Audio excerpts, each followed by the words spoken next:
Buenas tardes. Buenas tardes.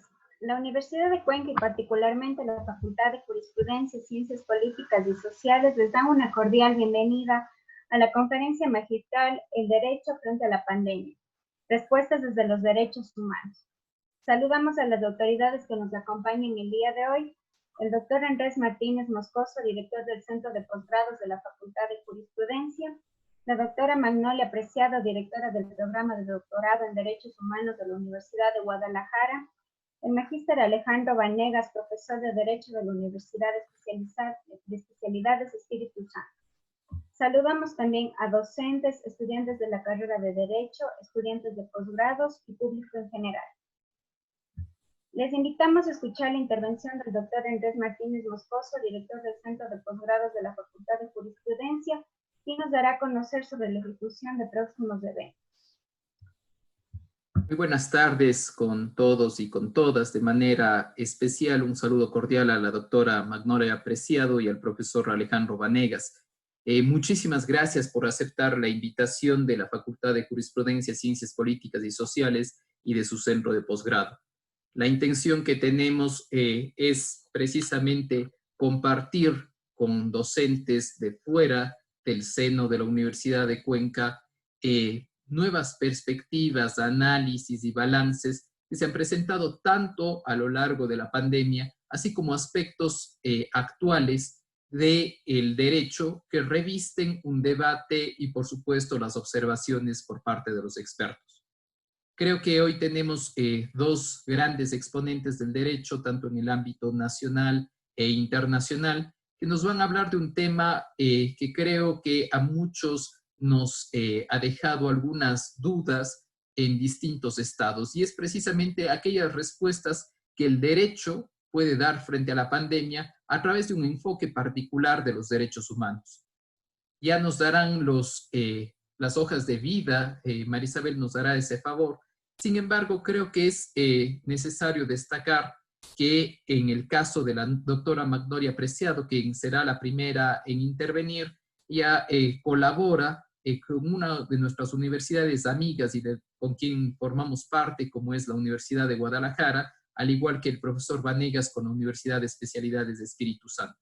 Es pues la academia del siglo XXI la que nos tiene que permitir ser coherentes, articularnos y, por supuesto, generar cooperación. Mientras que al interior de nuestras aulas, tanto de grado cuanto de posgrado, la idea es precisamente buscar nuevos enfoques, nuevas ideas, como yo lo había señalado, y sobre todo permitir que nuestras estudiantes y nuestros estudiantes vayan en pro siempre de la calidad académica. Aprovecho para comunicarles que la próxima semana haremos un análisis bastante específico desde la perspectiva del derecho ambiental sobre el daño objetivo puro con la doctora Daniela Ochoa de la Universidad de Barcelona, con quien trabajaremos ese tema a través del caso Chevron. Al tratarse de una videoconferencia en vivo y por el cambio horario, anunciaremos oportunamente, los horarios serán distintos a los habituales que nos congregan siempre a las 6 de la tarde los días lunes. Simplemente para darles la modalidad de trabajo que tendremos el día de hoy, al tener dos participantes, primero intervendrá la doctora Preciado con 25 minutos y después el profesor Vanegas con 25 minutos respectivamente, y después daremos la opción que los participantes puedan realizar las preguntas levantando la mano a través del botón correspondiente. Sin más, le pido por favor, Isabel, que procedamos a la presentación de la doctora Preciado, y a la doctora Preciado, si es tan amable de encender ya el video. Muchas gracias. Gracias, doctor. A continuación procederé a realizar la presentación de la hoja de vida de la doctora Teresa Magnolia Preciado Rodríguez. Es abogada y maestra en Gestión y Políticas de la Educación Superior por parte de la Universidad de Guadalajara, doctor en Derecho Electoral por el Instituto Prisciliano Sánchez del Tribunal Electoral del Poder Judicial del Estado de Jalisco, como experiencia docente, profesora de tiempo completo del Centro Universitario de Tonalá de la Universidad de Guadalajara, docente en la maestría en Derechos del Centro Universitario de Ciencias Sociales y Humanidades. así como de la maestría en gestión de gobiernos locales y el doctorado en derechos humanos. Sus líneas de investigación son justicia constitucional y electoral, docencia e investigación en derecho, es responsable del CA-UDG 794, Derechos Humanos, Constitución y Reformas Estructurales.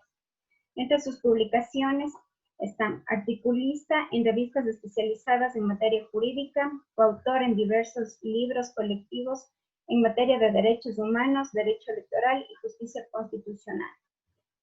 Su experiencia laboral. Ingresó a la Universidad de Guadalajara en 1998 como asistente de investigación del maestro Carlos Mollado Zapata en el Departamento de Estudios e Investigación Jurídicas del Centro Universitario de Ciencias Sociales y Humanidades. Se desempeñó como secretaria administrativa de la maestría en Derecho, asistente administrativo en la oficina del abogado general, secretaria técnica del doctorado en Derecho Electoral del Instituto Prisciliano Sánchez y secretaria relatora en el proceso electoral 2011-2012. En el Tribunal Electoral del Poder Judicial del Estado de Jalisco. Actualmente coordinadora del doctorado en Derechos Humanos de la Universidad de Guadalajara, adscrita al Centro Universitario de Tonalá. Entre sus distinciones académicas tenemos miembro del Sistema Estatal de Investigadores, periodo 2009, como asistente de investigación. Miembro del Sistema Nacional de Investigadores, nivel 1, periodo 2015-2017. Le cedo la palabra, doctora. ¿Podría, por favor, dar inicio con su presentación? Muchísimas gracias por la presentación y muchísimas gracias al doctor Andrés Martínez por su gentil invitación para participar y colaborar con ustedes. Como bien ya lo dijo, me parece que una de las principales virtudes que tenemos ahorita es, con esta pandemia, es poder colaborar, ¿no? Con otras instituciones, no solamente de nacionales, sino internacionales, lo que nos ayuda a tener un acercamiento con estudiantes y docentes de todas las áreas. Así es que muchísimas gracias, me congratulo por ser parte de esta mesa. Muchísimas gracias. Y bueno, voy a poner la presentación para iniciar.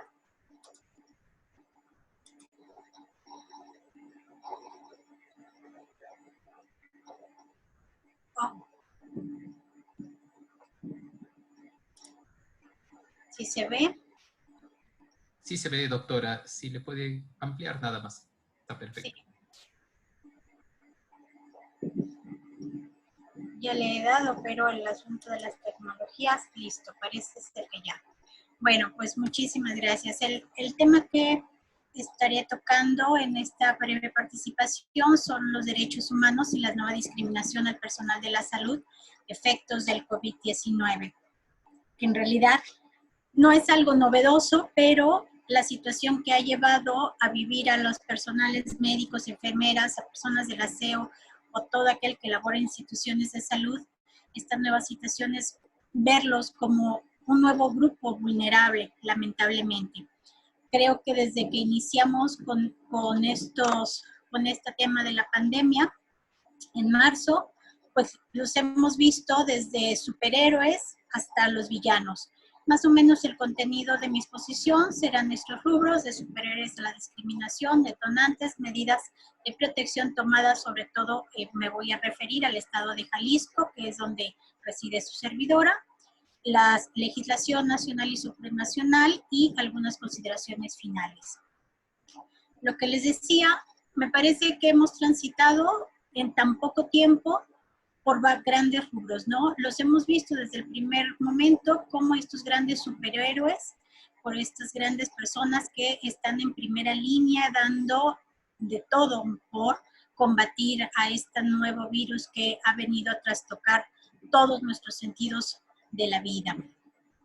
Creo que todos hemos visto estas imágenes, ¿no? En las redes sociales, donde los pintan al principio como los héroes, como los salvadores, como los luchadores. Lamentablemente, con el paso del tiempo, con el paso de las semanas, pues esto se fue transformando en una visión hacia ellos de miedo, de angustia, porque al ser precisamente los que están en la primera línea, son los que están expuestos el mayor tiempo al contagio y entonces ha venido a crear una situación de incertidumbre entre la población.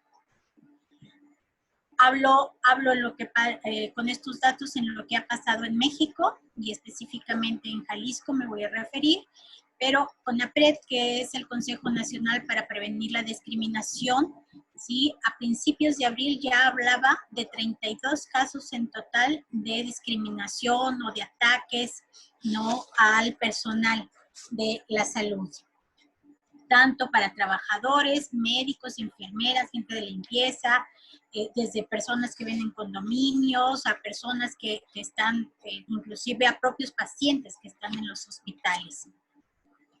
Así empezamos en México la situación en abril, lo que les decía, en varios estados de la República, principalmente como lo verán ustedes, Baja California, Sonora, toda la franja de Chiapas, Veracruz, ¿no?, Coahuila, Nuevo León.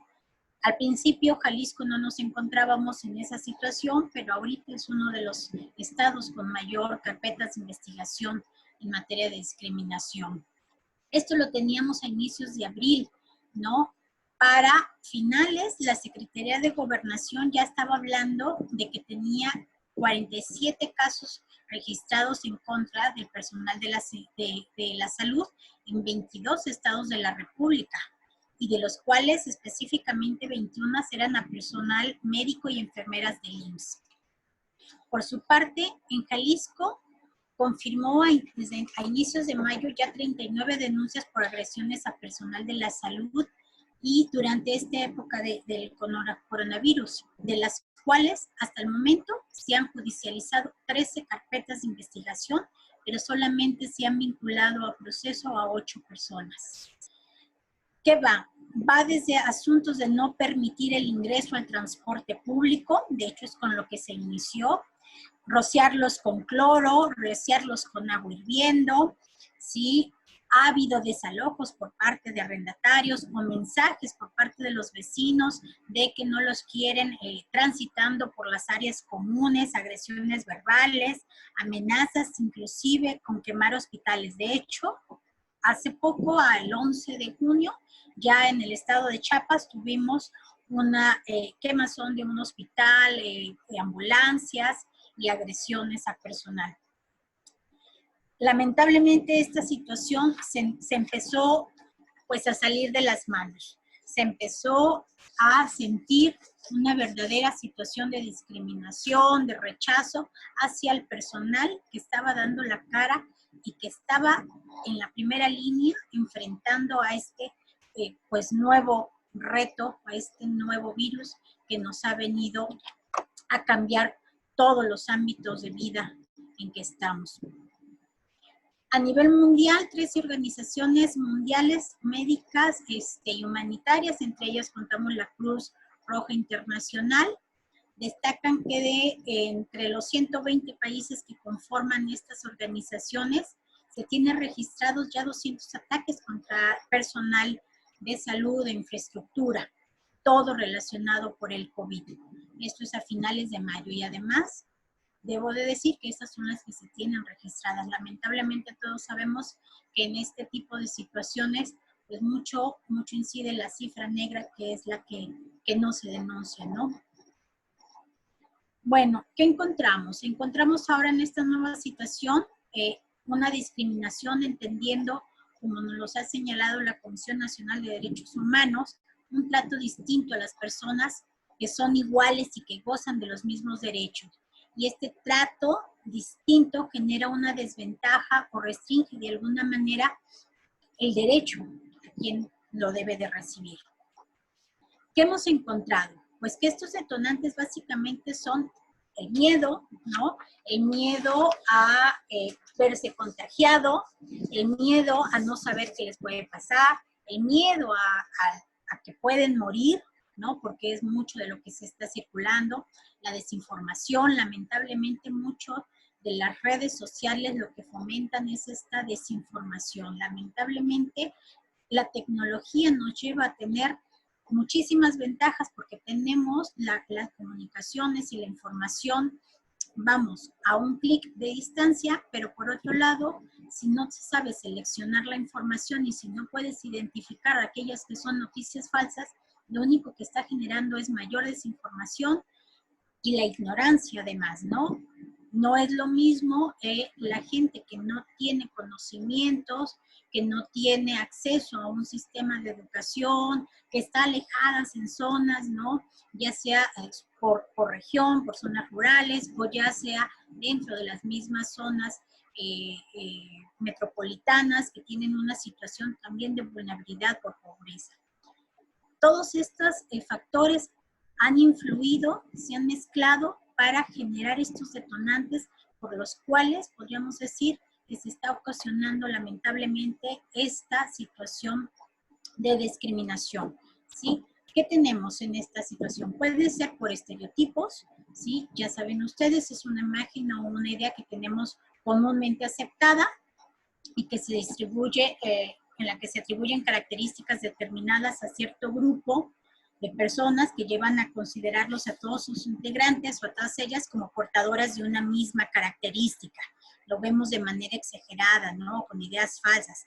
O también por prejuicios, porque juzgamos o prejuzgamos a las personas, emitiendo una opinión o un juicio, aunque no las conozcamos, aunque no sepamos en razón de ellas. Entonces, lamentablemente estos prejuicios son ocasionados por lo regular, por patrones socioculturales que han sido aprendidos o que se están repitiendo. En este caso son estos patrones que se están repitiendo comúnmente. ¿A qué nos ha llevado? Pues nos ha llevado lamentablemente a negar el principio de igualdad, ¿sí? Este principio de igualdad de que todos tenemos los mismos derechos, ¿no? Y los estamos relegando, los estamos haciendo a un lado. Nos lleva a vulnerar el principio máximo de los derechos humanos, que es la dignidad precisamente, la dignidad humana, que es un valor moral o un atributo que debería, cuando menos, ser la guía para el Estado, para reconocer y para garantizar los derechos humanos. Se ha visto trastocado lamentablemente y por lo tanto esto ha sido un obstáculo para el ejercicio pleno de los derechos humanos, el ejercicio pleno de los derechos fundamentales, ¿no? ¿Qué ha pasado? Cuando menos aquí en Jalisco, es a lo que me abocaré, pues el Congreso del Estado, desde el 23 de abril ya aprobó la modificación al Código Penal del Estado para tipificar como crimen de odio los ataques físicos hacia médicos y enfermeras. ¿Sí? ¿Cuáles han sido las implicaciones de esta modificación? Pues de que el seguimiento debe ser de oficio, es decir, no a petición de parte, y la pena de prisión se incrementó de 2 a 8 años. Además, se creó un área especializada para recibir y atender todas estas denuncias, ¿no? De discriminación, de agresiones en contra del personal médico. ¿Qué es lo que nos dice nuestro Código Penal? Nuestro Código Penal del Estado señala en su artículo 202 bis que se impondrá de 150 días a una multa de 30 días de jornada de trabajo a favor de la comunidad a quien por razones de origen étnico, edad, sexo, embarazo, estado civil, raza, nacional, idioma, religión, bla, bla, bla, no quiero repetirlo, pero genere o atente contra la dignidad humana, limite o anule o genere un menoscabo a los derechos, libertades y seguridad de la persona. Dice, y al reincidente se le impondrá de 1 a 3 años de prisión. Esto ha sido la modificación. Incluimos, ¿sí?, dentro de estas razones a los personales de salud. Y en esta reincidencia es donde se incrementó. Lamentablemente es eso, es a la reincidencia. Bueno, que nos dice que se entenderá por discriminación, que se provoque o incite a la discriminación, al odio, a la violencia contra un grupo de personas. Esto ya lo decía el Código. En realidad, de todas maneras, aunque no se hubiera generado la reforma, estaban amparados. Veje, humille, denigre o excluye a alguna persona o un grupo de personas, ¿no? Que es lo que estamos viendo. Además, entre el andamiaje jurídico o normativo del Estado tenemos la Ley Federal para prevenir y eliminar la discriminación, que señala que es una discriminación a quien tenga por objeto impedir o anular el reconocimiento del ejercicio de los derechos y la igualdad en real de oportunidades entre otras cuestiones, a quien aplique cualquier tipo de uso o costumbre que atente contra la dignidad o integridad humana, a quien realice o promueva un maltrato físico o psicológico por su apariencia física o por su forma de vestir. ¿Qué es lo que está pasando, no? Los ven con su uniforme, con sus batas, y sin preguntarse a lo mejor si son directamente personal que está atendiendo a enfermos de COVID o no, que es lo que también puede pasar. No todos los médicos, no todas las enfermeras están atendiendo a enfermos de COVID, pero simplemente por estar con su vestimenta los atacan, ¿no? La ley del Estado para prevenir y discriminar la igualdad no señala que es un acto discriminatorio, pero sí señala también cuáles son las razones o motivos que pueden producir discriminación. Ofender, ridiculizar, explotar o dar un trato abusivo, iniciar una persecución, el rechazo, difamación, injuria, generar cualquier otra conducta discriminatoria. Vamos, aún sin la reforma, podría haberse dado el seguimiento. Simplemente los legisladores quisieron ser más enfáticos para tratar de prevenir, ¿no? De alguna manera, que ante el miedo a que fueran sancionados con una mayor pena, pues se abstuvieran. No ha pasado así, lamentablemente. Me pasó esto. Lo único que sí quería señalar, por ejemplo, es que estas ambas legislaciones, tanto la nacional como la local, sí señalan que el Consejo, ¿sí? O en el caso de las entidades, a la autoridad que corresponda, pueden implementar otras medidas administrativas para prevenir y eliminar la discriminación, como son la impartición de cursos, seminarios, ¿no? Que promuevan la igualdad y las oportunidades, la fijación de carteles, ¿no? Impulsar, aquí dice, la educación contra la discriminación, contar con programas de formación permanente, es decir, hay otros mecanismos que no han sido un tanto explorados. La CONAPRED, que es el Consejo para Prevenir, como les dije, también emitió ciertos lineamientos y entre ellos el último que emitió, pues es que se entenderá estos casos como graves y urgentes. Y es por eso que los legisladores abonaron o atinaron a hacer esta modificación de manera urgente, ¿no? Porque consideraron que era necesaria para atenderlas de manera rápida. Constituyen un riesgo evidente, un daño probable a algún derecho humano de una persona o un grupo de personas que no pueda ser restituido. Era lo que querían evitar precisamente hasta este señalamiento. Porque por un lado solamente estábamos hablando a lo mejor de agresiones verbales o de algún que los sacaron de sus viviendas, pero ya cuando estábamos hablando de el daño a la integridad personal, con lanzarles cloro, con lanzarles agua caliente, inclusive, como lo señalé, los últimos donde ya empezaron a quemar instituciones o mobiliario, pues implicaba que podría haber un riesgo que no podríamos remediar, ¿no? Bueno, a nivel supranacional, ¿no? ¿Qué tenemos? La Declaración Universal de los Derechos Humanos del 48 ya señala que toda persona tiene el deber respecto a la comunidad. Y esto lo quiero resaltar sobre todo porque hasta ahorita muchos lo que tendemos con la idea de derechos humanos es solamente esta perspectiva del Estado que tiene la obligación de garantizarnos. Pero sin embargo, poco abonamos o poco decimos del deber que tenemos nosotros como ciudadanos de respetar y de apoyar a la comunidad. Ya la Declaración de los Derechos Humanos nos lo decía, tenemos este deber con nuestra comunidad, puesto que es la comunidad la que nos permite el desarrollo libre de nuestra personalidad, ¿no? También la Declaración Americana de los Derechos del Hombre también nos señala que toda persona tiene el deber de convivir con las demás personas de manera que todas y cada una puedan formar y desenvolverse integralmente. Por otro lado, hay una Carta Universal de los Derechos y Obligaciones de las Personas que un grupo de académicos y reconocidos investigadores de aquí de México han hecho la propuesta que se eleve ante la ONU, precisamente pensando en ayudar a la sociedad a tomar conciencia de esta condición humana que necesitamos trabajar, ¿no? En esta propuesta que desde el 2007 el canciller ya lo elevó a propuesta en la ONU, nos señala que todas las personas tenemos el deber de cumplir y exigir el cumplimiento de los derechos reconocidos en la Declaración Universal y en el resto de los instrumentos internacionales para garantizarla. ¿sí? Pero sobre todo, todas las personas, y en especial las organizaciones sociales y económicas y culturales, tenemos el deber y la obligación de no discriminar y de exigir que se combata la discriminación, ¿no? Por todas las razones que ya hemos conocido. Todas las personas tenemos esta obligación y deber de respetar y exigir que se respete la vida y la integridad física, moral y psíquica de las personas.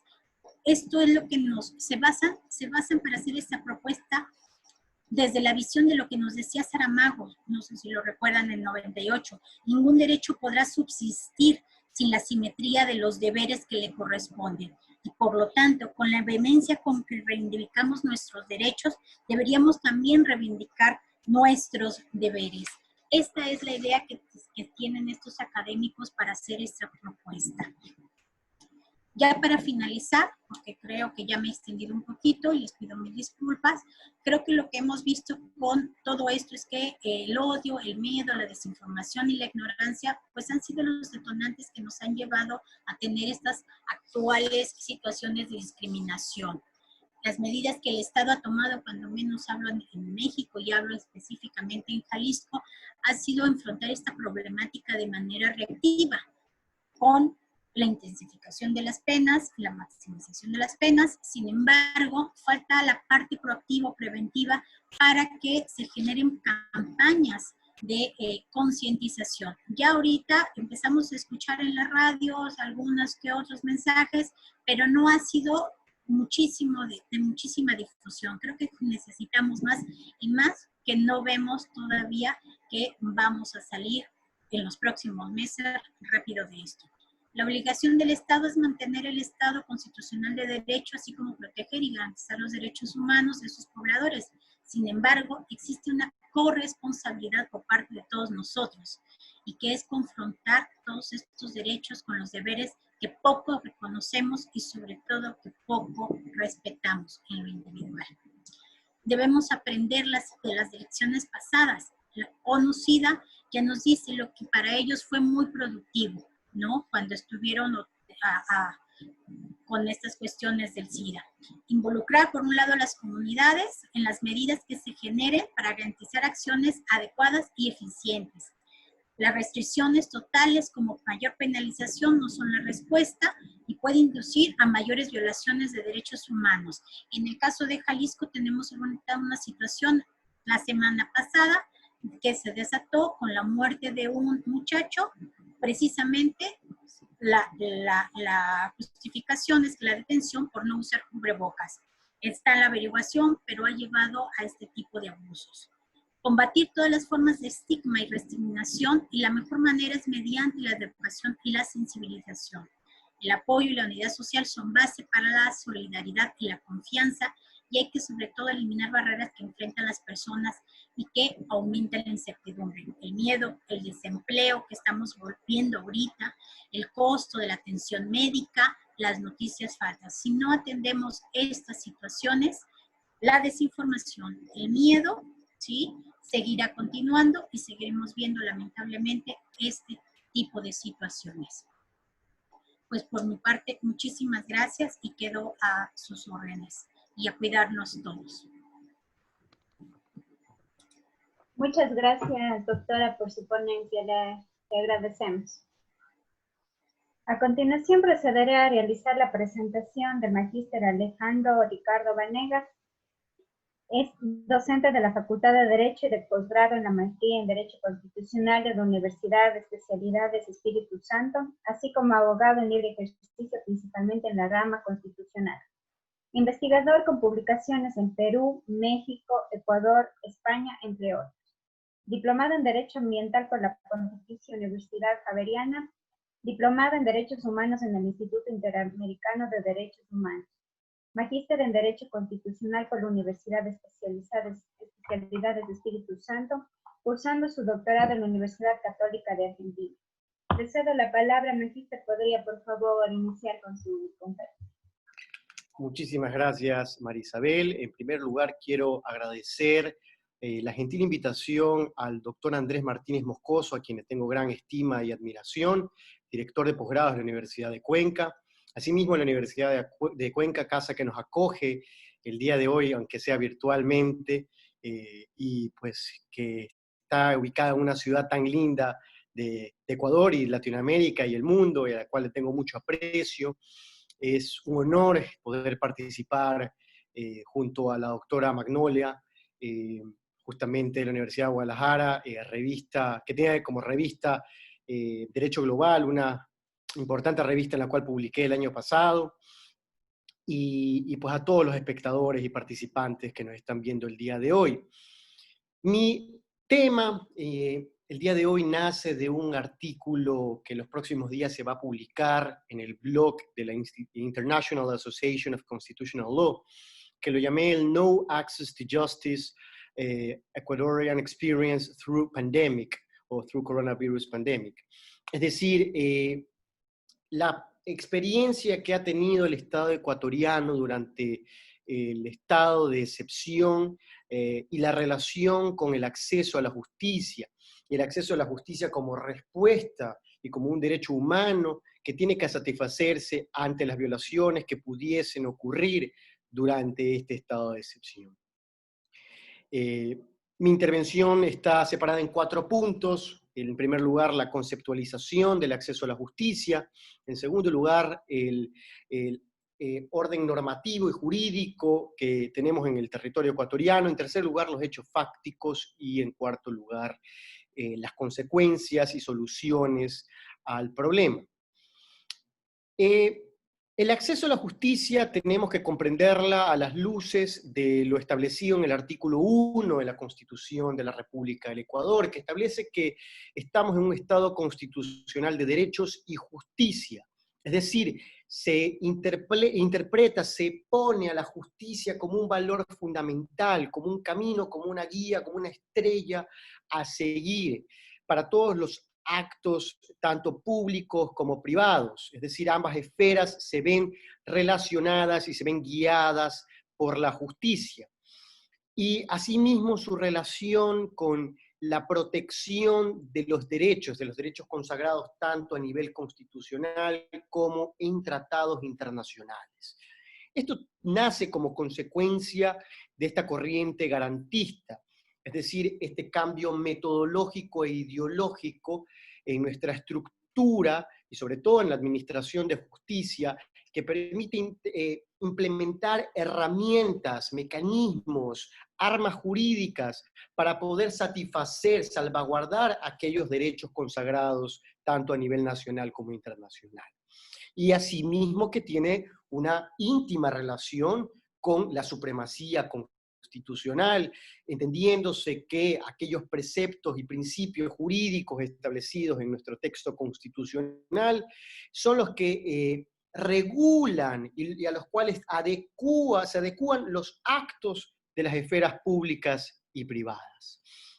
Y es así que encontramos en estas el acceso a la justicia. Y para esto hay que definir el acceso a la justicia. El acceso a la justicia es un medio, es un puente, es un camino que nos permite restablecer aquellos derechos que hayan sido desconocidos o violados mediante jueces independientes e imparciales. Está claro que la amplitud del acceso a la justicia consagra distintos puntos, esto es la disponibilidad de establecimientos, el número de jueces, el número de defensores públicos, los mecanismos judiciales que a nivel normativo se han implementado y otras medidas. Pero básicamente el acceso a la justicia es un pilar fundamental en nuestro ordenamiento jurídico, en nuestra estructura social.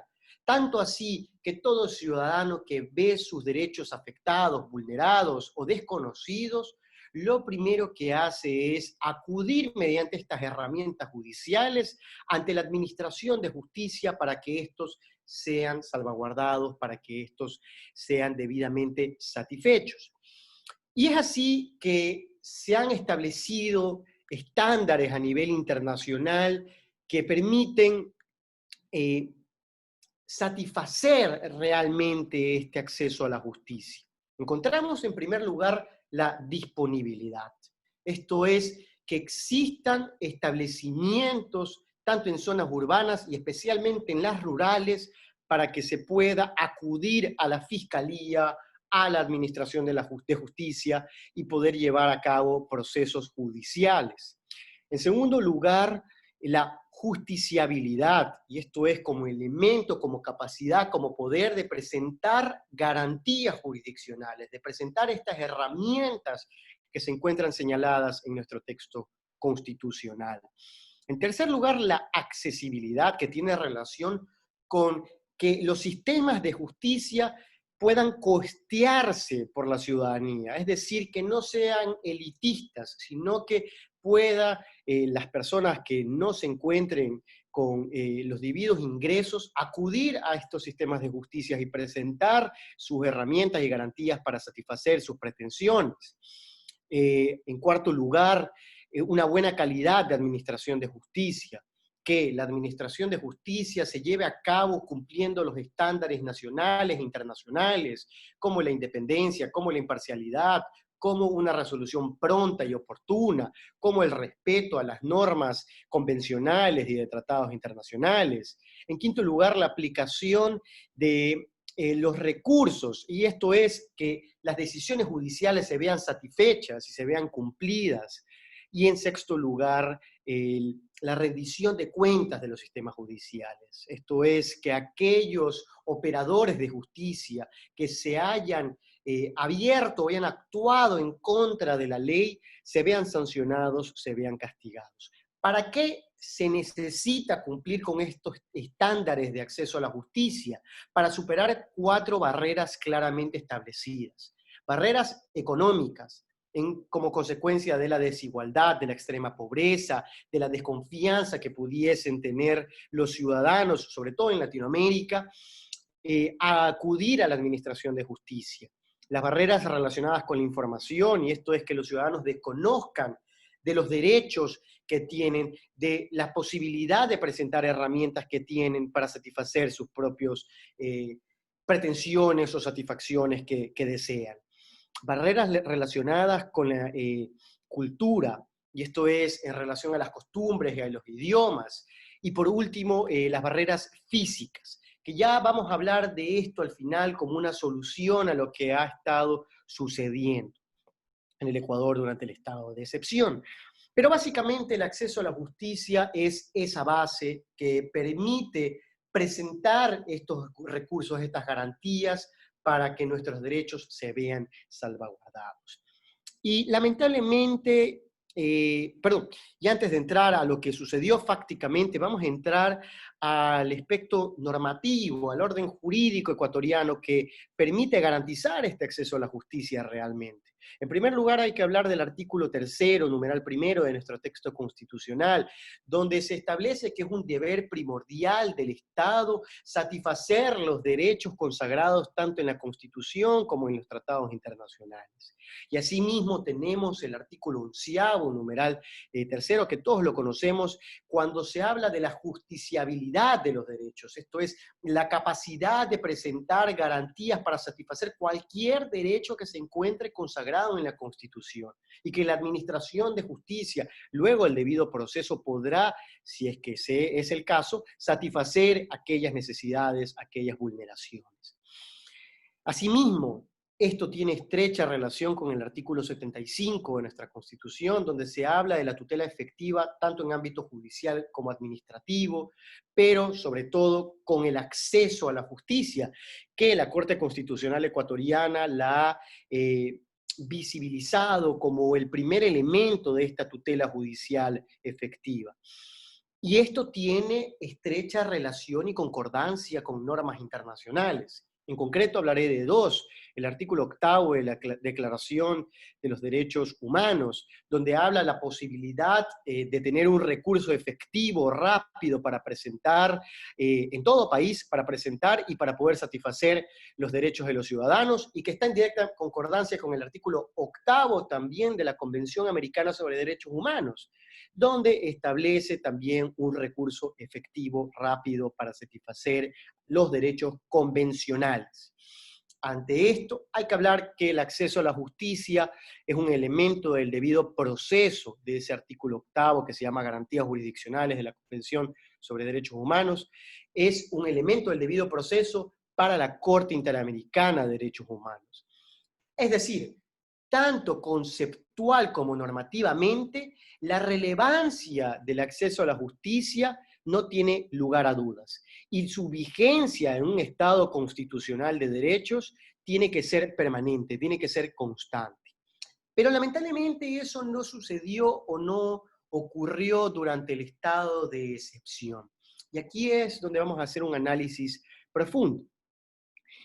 El 28 de febrero se ve lejano por todo lo que hemos sufrido, pero el 28 de febrero públicamente y oficialmente se estableció que teníamos el primer caso de coronavirus en nuestro país. Luego de 2 semanas recién, y esto es el 16 de marzo del presente año, el presidente de la República declaró el estado de excepción mediante el decreto ejecutivo 1017, donde se suspendieron ciertos derechos como la libertad de tránsito, libertad de asociación, y se estableció algo muy importante, y esto es la necesidad de que la función judicial actúe con interdependencia y con concordancia y coherencia con las demás funciones del Estado para respetar el orden público y para una coexistencia pacífica. Ante esta situación, el Consejo de la Judicatura, nuestro órgano administrativo de la función judicial, mediante la resolución 028 inicialmente, que entró en vigencia el 16 de marzo, mismo día del estado de excepción, señaló tácitamente que solo había la posibilidad de presentar los recursos o la garantía jurisdiccional de habeas corpus. Ojo con esto, es decir, tácitamente dejó sin lugar la capacidad o la posibilidad de presentar otras garantías jurisdiccionales y que solo podíamos presentar el habeas corpus. Y esta situación se hizo más rigurosa con la resolución 031 que entró en vigencia el 17 de marzo del presente año, donde se estableció la suspensión de la jornada laboral y la posibilidad de solo que trabajen los jueces de flagrancia de delitos de tránsito o delitos relacionados con la violencia contra la mujer. Mientras pasaba todo esto, el 19 de marzo, la Corte Constitucional, mediante el dictamen 1-20-EE que tuvo como ponente a la doctora Teresa Núquez, declaró la favorabilidad por cumplir con los requisitos constitucionales del decreto ejecutivo de estado de excepción del presidente de la República. Pero estableció algo muy importante en este decreto ejecutivo, y ojo también con esto, señaló que solo se suspendían los derechos que expresamente se encontraban señalados en el decreto ejecutivo de estado de excepción. Los demás derechos se encontraban vigentes y tenían que ser salvaguardados y satisfechos por el Estado ecuatoriano. Y esto también está en concordancia con una resolución que dictó la doctora Daniela Salazar, que fue ponente en una acción de incumplimiento, donde señaló que el estado de excepción no suspende la posibilidad o la capacidad de interposición de garantías jurisdiccionales. Ya hizo hincapié en esto. Y esto tiene estrecha relación con lo que ha dicho la Corte Interamericana de Derechos Humanos. En la opinión consultiva 987 y en la sentencia del 2007, donde Ecuador se ve involucrada, esto es el caso Zambrano Vélez versus Ecuador, señaló que el estado de excepción o el estado de emergencia no era una excusa para la suspensión de garantías jurisdiccionales que pudiese satisfacer los derechos convencionales. Y obviamente, pues, podríamos también hacer un símil a los derechos establecidos en la Constitución ecuatoriana. Sin embargo, con las resoluciones 028 y 031, el Consejo de la Judicatura limitó por completo esa posibilidad y suspendió tácitamente la posibilidad de interposición de garantías jurisdiccionales. Tanto así que el 16 de abril del presente año, la Corte Constitucional, en su fase de seguimiento del dictamen favorable del estado de excepción, el 1-20-EE, oficia al Consejo de la Judicatura y, entre otras cosas, les solicita dos cosas en particular que se informen.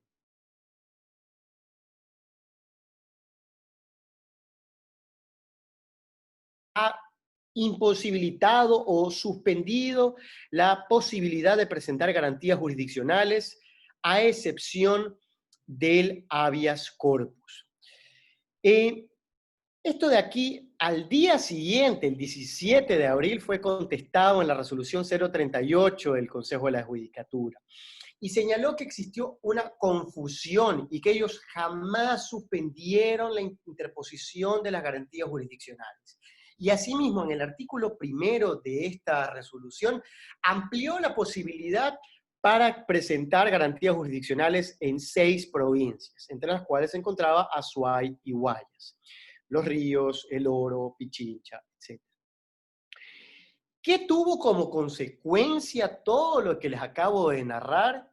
Y en concordancia con la conceptualización del acceso a la justicia y el orden jurídico ecuatoriano, tanto nacional como internacional. Tuvo como consecuencia que durante 32 días no tuviésemos la posibilidad de presentar garantías jurisdiccionales y que solo pudiésemos presentar el habeas corpus, que como conocemos satisface 2 derechos en específico, que es el derecho a la vida y la libertad. Pero todos los demás derechos se vieron imposibilitados de satisfacerse o salvaguardarse por esta suspensión de las garantías jurisdiccionales.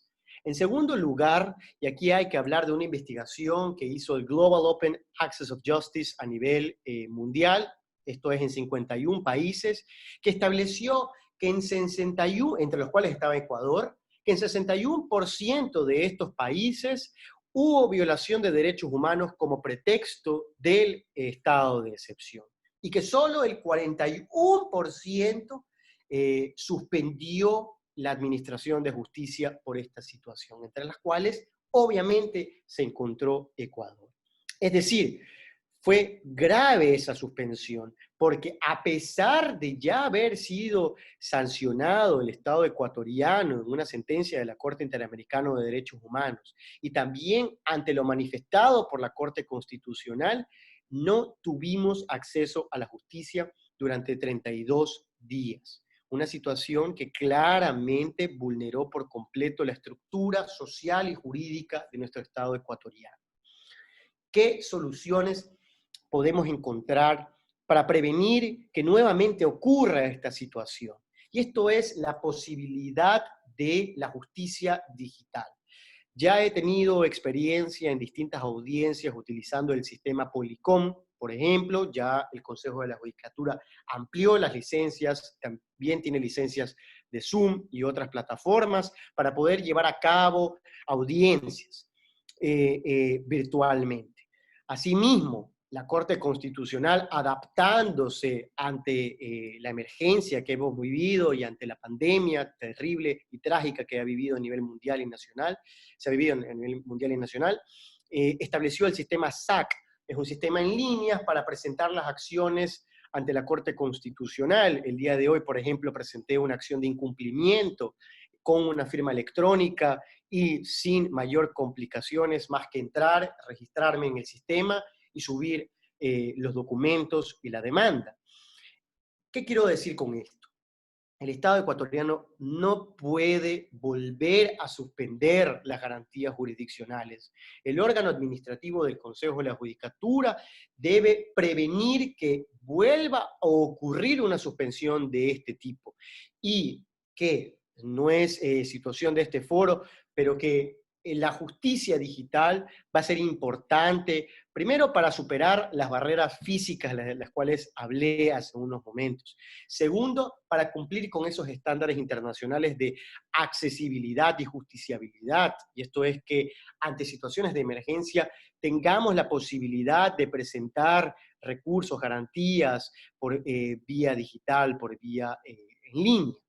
Y en tercer lugar, que realmente se encuentre satisfecho al acceso a la justicia para que todos los ciudadanos puedan ejercer esas herramientas, esas armas jurídicas y podamos defender nuestros derechos. Muchas gracias a todos. Muchas gracias, estimado Alejandro, y muchísimas gracias a la doctora Magnolia por sus presentaciones. Considero que son muy bien traídas y sobre todo cada uno de ellas con sus matices por obvias razones, la una con una legislación comparada y sobre todo con algunos hechos bastante particulares con los sanitarios y obviamente con la legislación mexicana respectivamente, mientras el profesor Vanegas con un recorrido bastante claro de lo sucedido en las últimas semanas precisamente con la justicia ecuatoriana y sobre todo yo creo que se vendrán muchas consecuencias posteriores y creo que las situaciones no quedan aquí. Entendamos que cuando estamos hablando de derecho internacional, de los derechos humanos y de derechos humanos en general, a veces los seres humanos nos acostumbramos a tener respuestas inmediatas cuando en estos acápites de manera particular, a veces la justicia tarda un poco más y obviamente las demandas y los problemas se verán en las próximas semanas. Ahora es tiempo de los participantes y por supuesto de las personas que nos acompañan en esta sesión. La dinámica es la siguiente, si ustedes son tan amables y tienen alguna duda, por obvias razones simplemente pueden levantar la mano a través de la herramienta de Zoom, tienen la posibilidad de levantar la mano y se procede a habilitar el micrófono respectivo para las preguntas a cada uno de nuestros ponentes.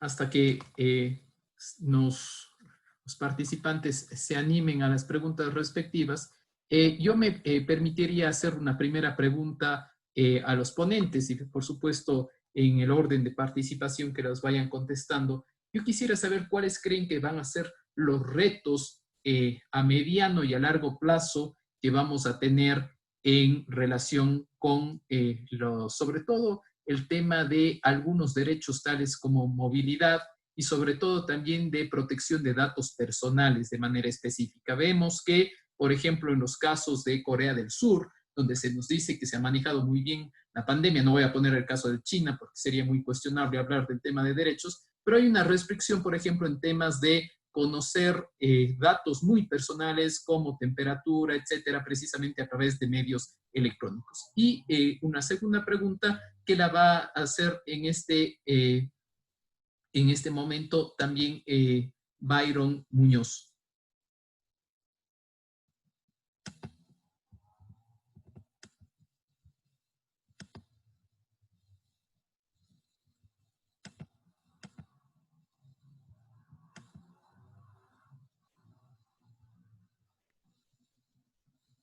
No sé, no sé si puede iniciar Byron.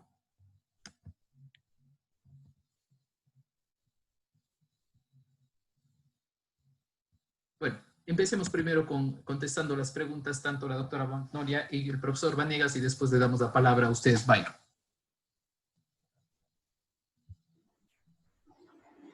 Muchas gracias, doctor Andrés. Antes de iniciar, déjenme disculpo. Aquí en Guadalajara empezó a llover, entonces no sé si se escucha muy bien o hay interferencia por la lluvia. Sí, se escucha, sí. Gracias. Son conocidas las lluvias de Guadalajara, por favor. y acabamos de iniciar. Y bueno, antes que nada quiero felicitar, me encantó la exposición del maestro Alejandro, muchísimas felicidades y conforme él iba exponiendo, me parece que él lo ha dicho claramente y no solamente con ustedes, sino que aquí en México y específicamente hablo de Jalisco, tenemos ese como uno de los mayores retos, la justiciabilidad. Nosotros no hemos logrado superar eso. Nosotros tenemos todavía el sistema de justicia en pausa, porque no hemos logrado modificar la legislación que permite llevar a cabo, ¿sí?, los juicios en línea. No hemos podido transitar todavía. A 3 meses básicamente sigue detenido. Hoy iniciaba en Jalisco una nueva fase de responsabilidad civil, le llamó nuestro gobernador, donde básicamente es, ya podemos iniciar la vida y tú te vas a ser responsable de tu vida. Y esto implicó también que se empezó a generar ya a reactivar la economía y reactivar las actividades. Una de ellas va a ser la de justicia, pero pues todavía con ese grande reto de que no tenemos los protocolos, no tenemos los mecanismos, ¿no?, adecuados para poder garantizar la salud de quienes asistan a los juzgados. Por lo tanto, ese es el primer gran reto que tenemos. Lo otro, lo que yo he venido diciendo, es que el gran reto somos nosotros mismos, ¿no?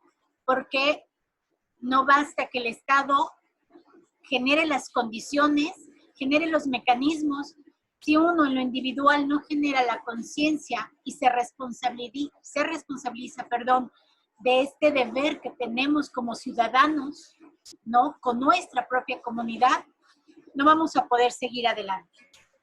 Y esto conlleva algo de lo que decía usted, doctor, movilidad. Ya empezamos a tener esta posibilidad de movernos con las restricciones en el sentido de que en los restaurantes, por ejemplo, hasta un máximo del 30%, en supermercados también hasta un determinado número de personas que compren con cubrebocas, vamos. Sin embargo, volvemos, el mayor reto individual, que uno genere esta conciencia. La conciencia es el mayor reto, ¿no? En datos personales, pues lo estamos viviendo ahorita. Yo creo que hemos transitado de lo que es el derecho, más bien el derecho público al derecho privado, y ahora a lo más privado, ¿no? A lo muy, muy particular. El hecho de que estemos en línea ha sido un gran apoyo, porque nos hemos podido conectar con mayor facilidad con ustedes. Hemos estado en sus universidades sin tener que ir físicamente.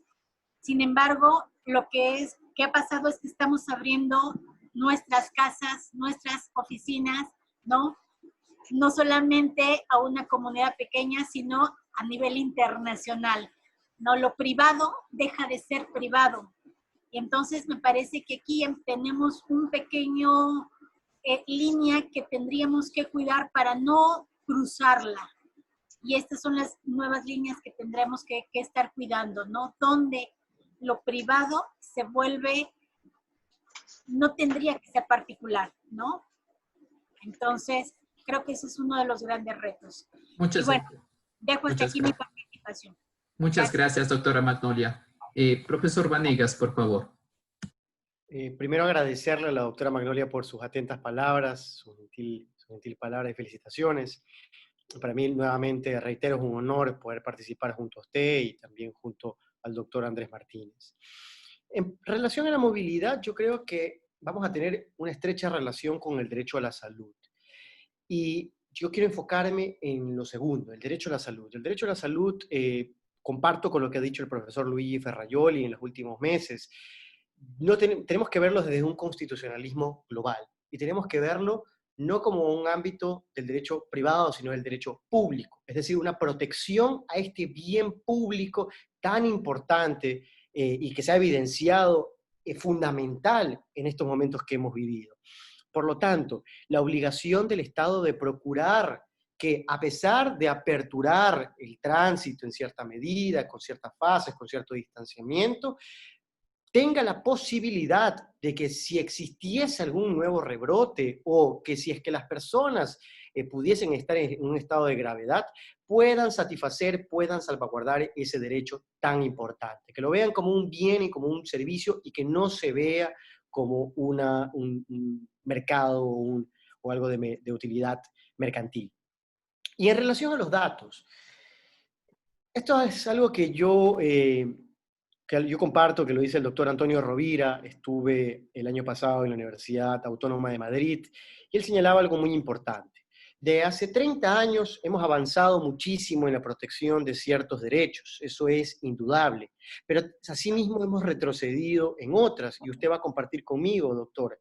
Hemos retrocedido en el derecho ambiental, la naturaleza se ha visto afectada en la actualidad de manera muy grave, y en el otro punto, el derecho a la intimidad, que también se ha visto afectado a nivel global. Esto es con agencias globales, con empresas globales, que las medidas estatales ya no son suficientes para poder cubrir o poder proteger a sus ciudadanos frente a estas agencias. Hablando, por ejemplo, de Facebook, Twitter, Google, etcétera, etcétera. Es decir, hemos tenido un retroceso en el derecho a la intimidad. Y si es que vamos a utilizar herramientas tecnológicas, el Estado tiene también que avanzar y desarrollar la protección en virtud de estos datos, de esta información personal.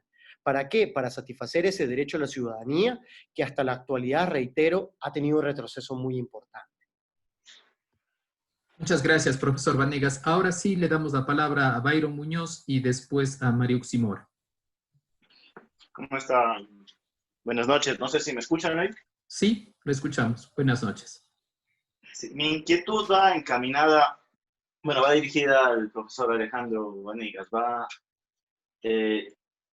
Concretamente, ¿consideraría usted que se podría demandar al Estado por no haber garantizado lo que indica el artículo 3 de la Constitución como deber primordial de él, que es el derecho a la salud, si se llegara a demostrar que no se aplicó correctamente los protocolos de seguridad, tanto en aeropuertos como ya dentro de las ciudades, para evitar el incremento de la pandemia?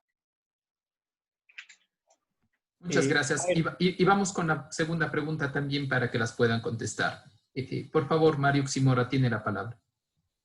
Buenas noches y muchas gracias por el paso. Para el máster Vanegas, la pregunta también es respecto a este bien jurídico protegido que es la vida y que el gobierno no está cumpliendo con ese derecho de los ciudadanos. El caso más fehaciente sería el pronunciamiento de los casos evidentes en los niños relacionados al COVID, que es la enfermedad Kawasaki, pero sin embargo ya se estudia o se plantea la alternativa de hacer regresar a los chicos a clases. Entonces, ¿cómo proceder ante este estado, disculpen la palabra, negligente? ¿Y qué acción como ciudadanos podríamos hacer? Porque estamos viendo la negligencia de un gobierno que está haciendo incurrir en más muertes, y ahora sería por los niños. Esa es mi intervención, mi pregunta. Gracias. Muchas gracias. Muchísimas gracias. Perdón, ¿ahí me escuchan? ¿Sí? Perdón. Muchísimas gracias, Byron. Muchísimas gracias, Mariuxi. Igual quisiera compartir estas preguntas también con la doctora Magnolia en la realidad mexicana. En primer lugar, el Estado evidentemente no ha actuado a la altura necesaria para prevenir la propagación del virus y por lo tanto pues se han ocasionado trágicas muertes a nivel nacional.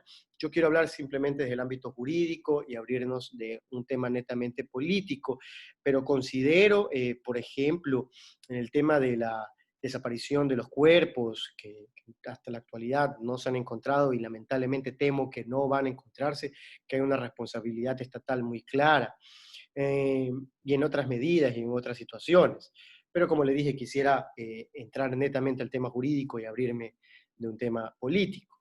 Y en segundo lugar, en relación a la pregunta de Mariuxi, el Estado tiene que cuidar a los ciudadanos y tiene que tomar las medidas necesarias para prevenir a los ciudadanos. Y tiene dos opciones, en realidad.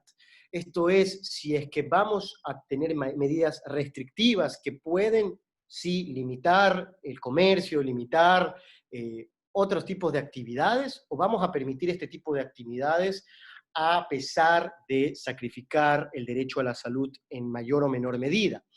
Y yo comparto con usted, el Estado tiene que precautelar la vida por sobre todo. El derecho a la salud y el derecho a la educación, como sabemos, son los deberes primordiales y los derechos que el Estado tiene que satisfacer por encima de todos los demás.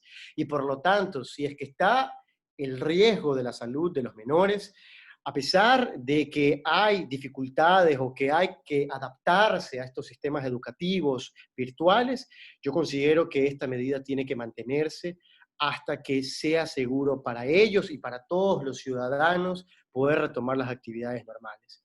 Tome el tiempo que tome. No sé si la doctora Magnolia pudiese, desde la perspectiva mexicana, comentarnos. Muchas gracias, maestro Alejandro, por compartir su micrófono. Son dos preguntas muy, muy complejas, la verdad, me parece, porque efectivamente creo que me parece que se podría hacer algo en contra del Estado mexicano por considerar que no llevó a cabo las acciones necesarias para garantizar la salud de la población. Sí, hablando del caso mexicano, por ejemplo, nuestro presidente no declaró el estado de excepción.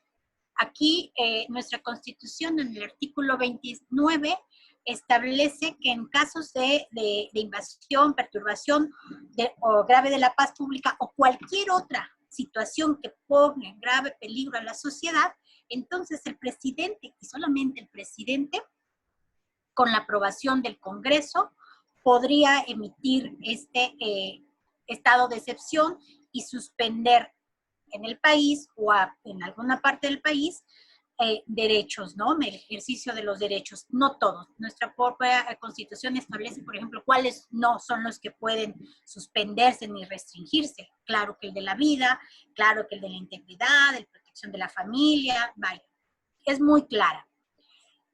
¿Qué pasa? Es por ciento de tiempo determinado y además tendría que generar las estrategias para que una vez que esto termine, ¿sí?, hacer la reactivación de la sociedad. Me parece que aquí es el problema, en lo que en lo particular creo que no se hizo, ¿no? Implicaba un reto no solamente de salud, sino un reto político y económico para nuestro presidente, que quizás no estaba seguro de que pudiera cumplir. Por eso, somos de los países que entramos en mayor tarde a tomar las medidas necesarias como país en general. En lo particular, como Estado, fuimos de los primeros estados que nuestro gobernador sí empezó a implementar las medidas con las restricciones de salud, de medidas de movilidad, perdonen ustedes.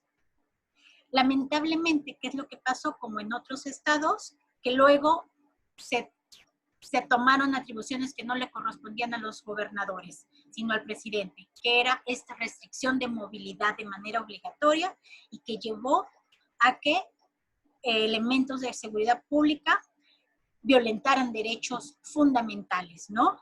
Uno de ellos, la vida, en varios casos. Es el problema, ¿no?, de irte hasta el otro extremo. Por un lado, no le correspondía al gobernador, ejerció una función, una atribución que solamente le correspondía al presidente. ¿Se podría ejercer algo? Sí, sí podría haberse ejercido algo. Pero, como le comenté hace rato, pasó lo que el maestro Alejandro señala. No tenemos un sistema de justicia que permitiera que presentaran las demandas de amparo correspondientes. Había guardias, pero aún así no era suficiente para desahogarse, ¿no?, estas demandas. Por lo tanto, es como complicado, lamentable, con el sistema que tenemos, ¿no? Y la otra pregunta, sí, me parece, coincido con el maestro Alejandro, de que debería tomarse el tiempo que sea necesario para garantizar la vida de los menores. Sabemos que el mayor grupo de vulnerables son ancianos, mayores de 60 años, que estén enfermos, bla, bla, bla.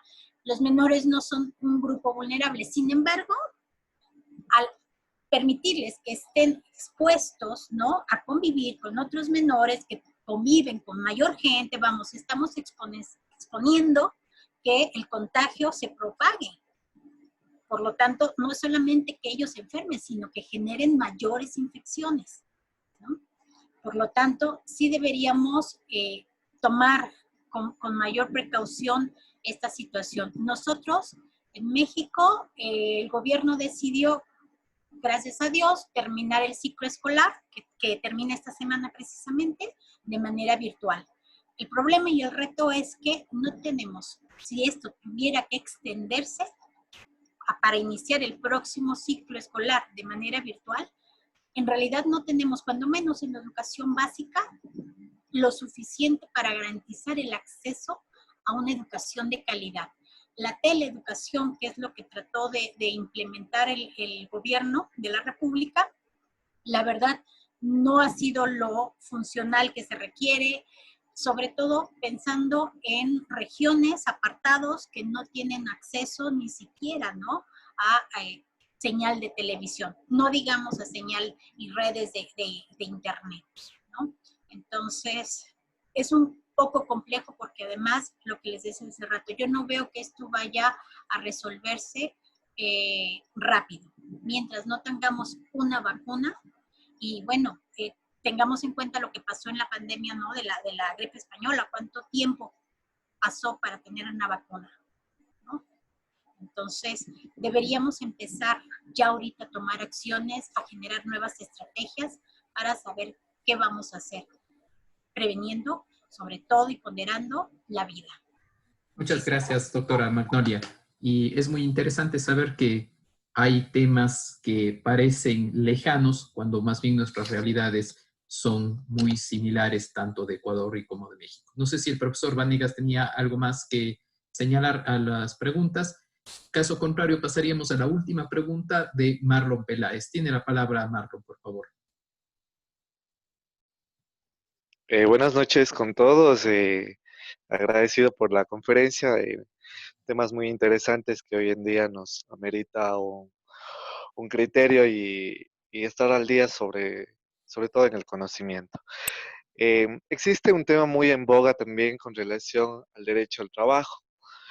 Justamente una de las obligaciones del Estado es garantizar el pleno empleo, las retribuciones justas por su trabajo y sin lugar a dudas las últimas resoluciones emitidas tanto por el Ministerio de Trabajo han generado alarma a nivel nacional, sobre todo por la cantidad de despidos que se generan.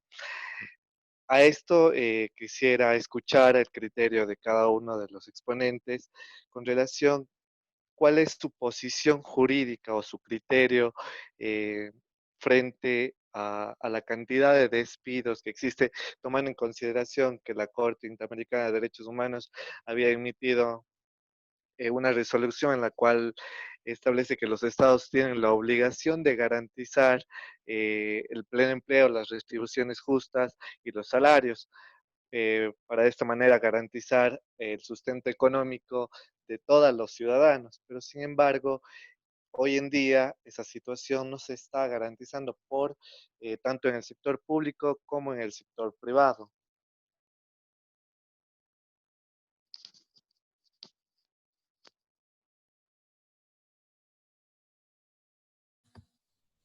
Por favor, estimados ponentes.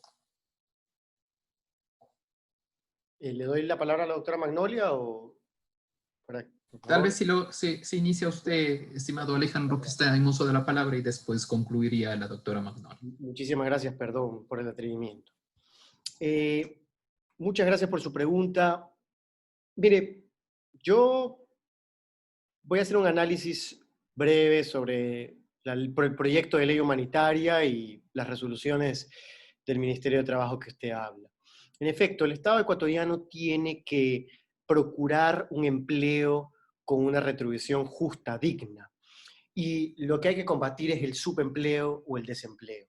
¿Por qué? Porque básicamente el desempleo obviamente y el subempleo lo que no permite que con sus ingresos pueda satisfacer las necesidades de su familia y las necesidades propias del trabajador.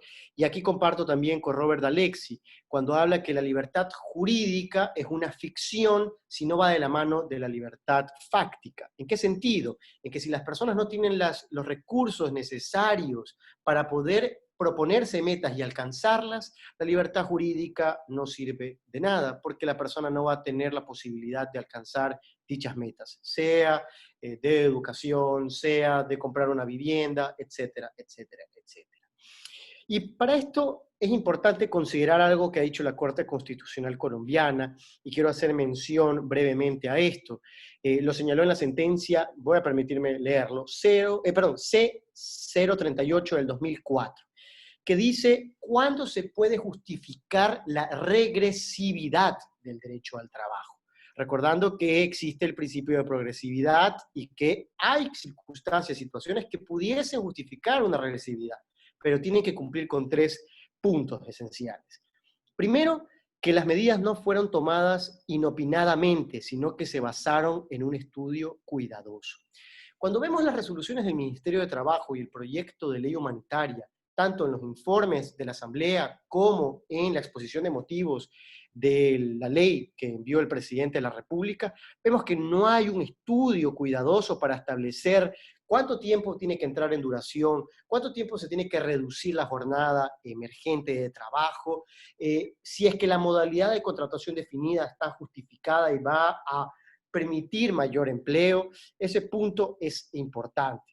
Segundo, si se analizó otras alternativas, pero se consideró que no existían otras igualmente eficaces que fueran menos lesivas.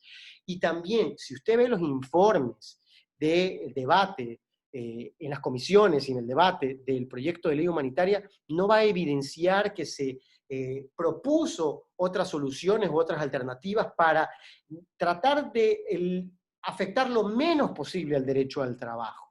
Y en tercer punto, se debe verificar, y esto ya por parte del juez constitucional, que la medida no sea desproporcionada en sentido estricto. Esto es que el retroceso en la protección del derecho al trabajo no aparezca excesivo frente a los logros en términos de fomento del empleo. Es decir, ¿qué quiere decir la no regresividad de los derechos? Que el ámbito de protección que ha ganado el trabajador por la ley o por la jurisprudencia no se vea afectada injustificadamente. Y si vamos a iniciar un juicio de ponderación, en este caso en sentido estricto, tenemos que determinar si es que las medidas adoptadas tanto por el Ministerio de Trabajo como de la ley humanitaria, el proyecto por ahora de ley humanitaria, son proporcionadas, tienen un fin legítimo, sí, no buscaron otras alternativas, pero si son idóneas para la situación concreta. Y eso, en mi opinión, no lo es. Hasta ahí mi respuesta. Muchas gracias. Gracias, profesor Vanegas. La profesora Magnolia, por favor. Bueno, evidentemente pues, estamos en un estado de excepción, ¿no? No es algo que se tenía previsto ni en los contratos colectivos, ni en las legislaciones, ¿no? Nacionales, pero sin embargo, coincido con el maestro Alejandro, se tendrían que hacer ponderaciones en el sentido de que no pueden ir para atrás los derechos que ya han sido adquiridos, que ya han sido ganados por los trabajadores. Por lo tanto, las empresas y el gobierno tendrán que hacer una revisión de toda esta legislación y de todos los contratos colectivos para asegurar los mecanismos que les permitan seguir generando las condiciones de trabajo como hasta el momento las tenían, con los cambios, con las necesidades que se vean implementadas a partir de ahora de esta pandemia, ¿no? Se tendrán que generar mecanismos de protocolos que aseguren la salud de todos sus trabajadores y sobre todo el gobierno tendrá que generar unas estrategias para ayudar a las empresas para preservar los empleos. En México se han estado creando algunos programas, tanto a nivel federal como estatal, para ayuda a las empresas. Sin embargo, no veo que esta ayuda sea suficiente para seguir sosteniendo esta situación por mucho tiempo. Por lo tanto, tendrán que hacerse revisiones necesarias, cambiarse las estrategias y generar nuevas condiciones de empleo sin que se vean afectados los derechos que ya tenían, para que se esté dando cumplimiento cabal a los derechos fundamentales y a la norma, ¿no?, nacional y supranacional. Me parece que creo que esto del empleo tiene que ver, va a ir de la mano con el reto de la economía, con el reto familiar, con un sinfín de derechos que van a ser necesarios estar revisando y protegiendo a la vez. Por mi parte, esto.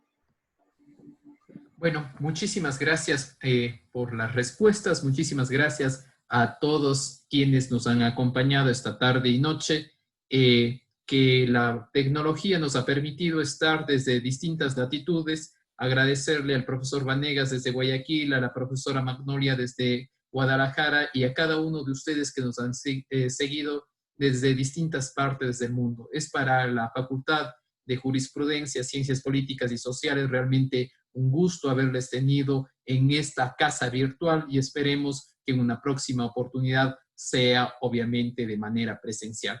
De la misma forma, invitamos a las amigas y a los amigos que nos siguen en estos encuentros digitales a la próxima sesión el próximo día lunes, en el cual conversaremos en cambio sobre asuntos ambientales, de manera particular sobre temas relacionados con responsabilidad ambiental, con el caso Chevron respectivamente. Muchísimas gracias a todas y todos y muy buenas noches.